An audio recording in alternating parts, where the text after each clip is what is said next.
श्री कृष्ण कहते हैं, दुनिया में इंसान को हर चीज मिल जाती है, सिर्फ अपनी गलती नहीं मिलती। सभी प्राणियों में केवल आदमी ही पैसा कमाता है। और कितना अजीब बात है कि कभी कोई प्राणी भूखा नहीं मरता और आदमी का भी पेट नहीं भरता। कामयाब लोगों के फैसले से दुनिया बदलती है, जबकि नाकामयाब लोग दुनिया के डर से अपने फैसले बदलते हैं। जीवन जीने के 3 मंत्र हमेशा याद रखिए। क्रोध में उत्तर मत दीजिए, दुख में निर्णय मत दीजिए और आनंद में वचन मत दीजिए। जिंदगी में तपन कीमती भी हो, कभी मायूस मत होना, क्योंकि धूप कितनी भी तेज हो समुद्र को भी सुखा नहीं सकती। अगर आप अपने दुखों का कारण दूसरों को मानते हैं तो आप कभी भी अपने दुखों को मिटा नहीं सकते। हम अपना भविष्य बदल नहीं सकते हैं, लेकिन हम अपनी आदतों को जरूर बदल सकते हैं और हमारी आदतें हमारा भविष्य निश्चित रूप से बदल सकती हैं। उड़ान भरने वाले लोग जीवन में गिरने से नहीं डरते, क्योंकि उन्हें पता होता है कि आगे बढ़ने के लिए चुनौतियों का सामना जरूरी होता है। एक अच्छा व्यक्ति हमेशा अपने शब्दों और कर्मों से ही जाना जाता है, अन्यथा अच्छी बातें तो पोस्टरों पर भी लिखी होती हैं। यदि आप अपने सपने पूरे नहीं कर सकते हैं तो कोई दूसरा आपको अपने सपने पूरे करने के लिए रख लेगा।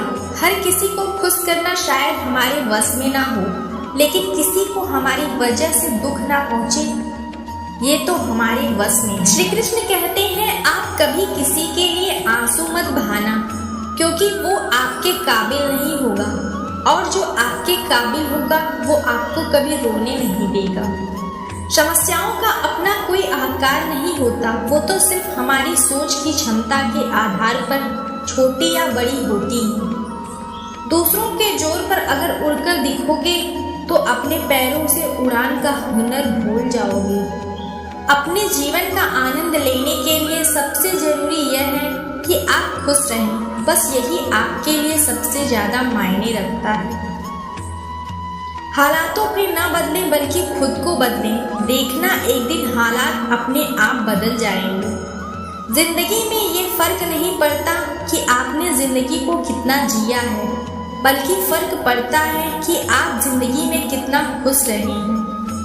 इस दुनिया में असंभव कुछ भी नहीं है। हम तो बस सब कर सकते हैं जो हम सोच सकते हैं, और हम वो सब सोच सकते हैं जो आज तक हमने नहीं सोचा। जो व्यक्ति हारने के डर से कभी आगे नहीं बढ़ता, वो व्यक्ति जीवन में कभी सफल नहीं हो सकता।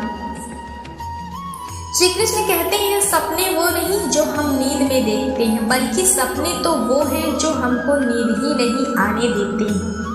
यदि आप वही करते हैं जो आप हमेशा से करते आए हैं, तो आपको वही मिलेगा जो हमेशा से मिलता आया है। मिलता तो बहुत कुछ है इस जिंदगी में, बस हम गिनती उसी की करते हैं जो हमें हासिल न हो सका।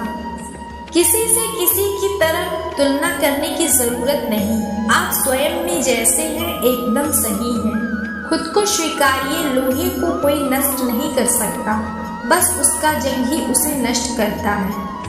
इसी तरह आदमी को कोई और नहीं बल्कि उसकी सोच ही नष्ट करती है।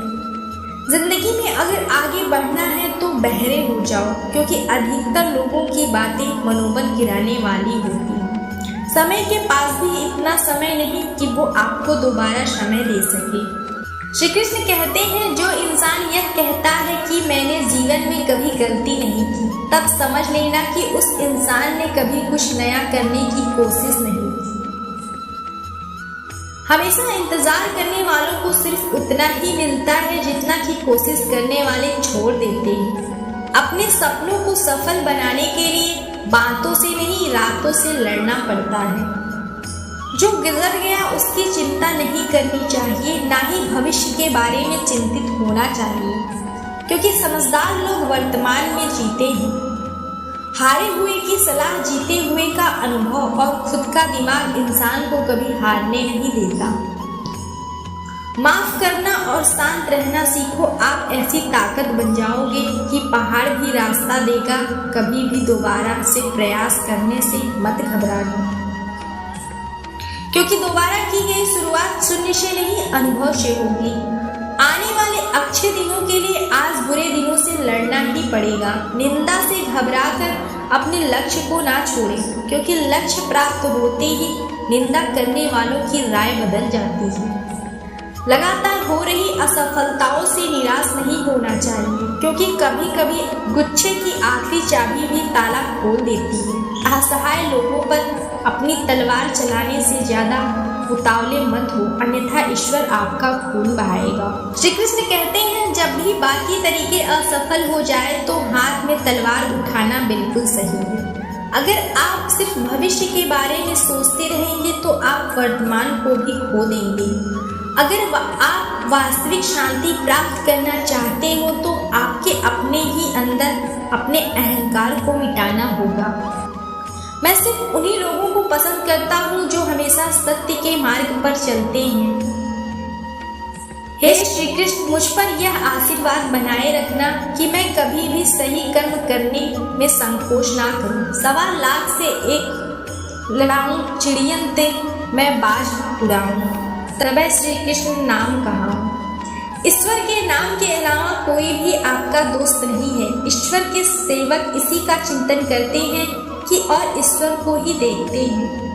मूर्ख आदमी तो पूरी तरह से अंधा होता है, वह कीमती चीजों का सम्मान नहीं करता। सच्चे गुरु की सेवा करने से ही अस्थायी शांति प्राप्त होती है और जन्म और मृत्यु के कष्ट मिट जाएंगे।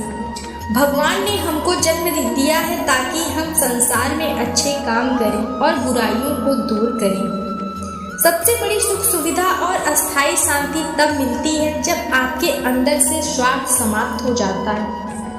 मुझे तुम लोग ईश्वर का सेवक समझो और इसमें कोई संदेह मत रखो। प्राणियों से सच्चा प्रेम करना ही ईश्वर की सच्ची भक्ति और सच्ची साधना होती है। ईश्वर ने हमेशा अपने अनुयायियों को आराम दिया है और हर समय उनकी सहायता की है। एक राज्य था। एक दिन गुप्तचरों ने सूचना दी कि पड़ोसी राज्य हम पर हमला करने वाले हैं। गुप्तचरों ने बताया कि खबर एकदम पक्की है। सिर्फ 3 दिनों के भीतर पड़ोसी राज्य अपनी विशाल सेना के साथ हम पर हमला कर देगा और उनकी सेना इतनी बड़ी है कि उनका सामना करना बहुत मुश्किल है।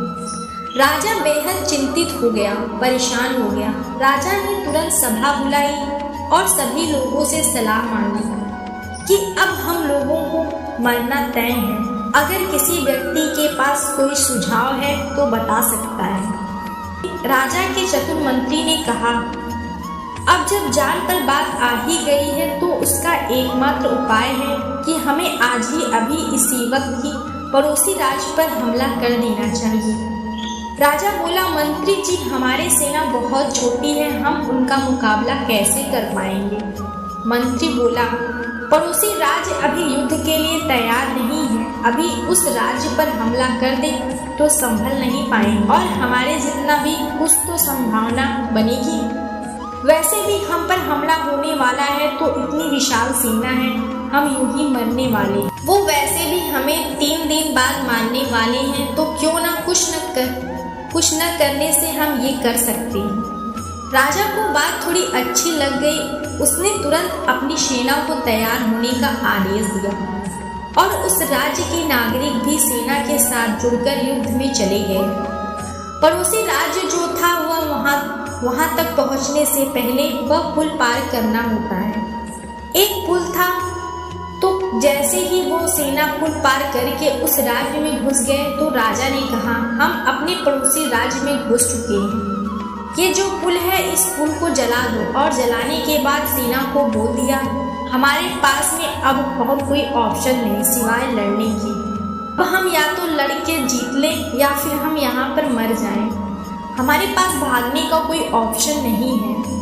सभी सैनिक अपनी पूरी क्षमता के साथ लड़े और पड़ोसी राज्य की बड़ी सेना को उन्होंने हरा दिया। इस एटीट्यूड के साथ में हमारे पास में कोई और ऑप्शन ही नहीं है। तब उसके पूरे होने की संभावना बहुत अधिक होती है। जब आपके पास में रास्ता सिर्फ एक होता है कि ये अगर नहीं किया जाए तो मर जाएंगे, बर्बाद हो जाएंगे, तो संभावना बढ़ जाती है उसमें कामयाब होने की। हर कामयाब इंसान का एक वक्त आता है जब उसको लगता है कि अब अगर मैंने कुछ नहीं किया तो बर्बाद हो जाऊंगा, और वो कर लेता है। उम्मीद है आपको वीडियो पसंद आई होगी, तो वीडियो को लाइक करें और चैनल को सब्सक्राइब करना ना भूलें। मिलते हैं अगले वीडियो में। धन्यवाद।